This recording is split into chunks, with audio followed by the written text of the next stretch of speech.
Usai Pak RT, kini Dewi Persik cari provokator sapi kurban. Perselisihan antara penyanyi dangdut Dewi Persik dengan Ketua RT 6 Lebak Bulus bernama Malkan berbuntut panjang. Dewi Persik dan Malkan berselisih paham soal hewan kurban sapi yang hendak disembelih dan dipindahkan di tempat lain. Namun perselisihan itu dinilai dimanfaatkan orang lain.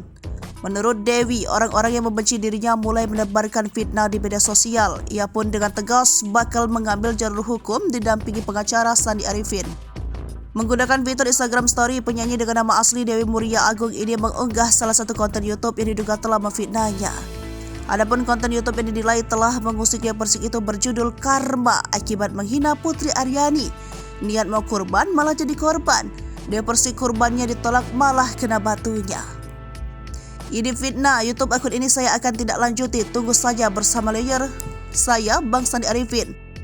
Dikutip dari Instagram story-nya pada Minggu 2 Juli 2023. Menurut DP sopan akrabnya, permasalahan ini bukan hanya semata-mata dengan Ketua RT, melainkan fitnah-fitnah dari akun bodong tersebut.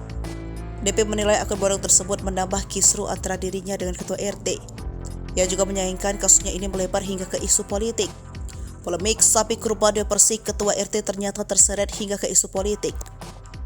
Tim yang akan memotong sapi kurbannya disebut-sebut sebagai sahabat Ganjar Pranowo. Ganjar sendiri dikadang-kadang akan menjadi saingan berat Anies dalam pemilihan presiden 2024 mendatang. Namun ketika ditanya langsung apakah polemik sapi kurban ini ada kaitannya dengan politik, Dewi Persik mengatakan bahwa dia tidak mengerti urusan politik.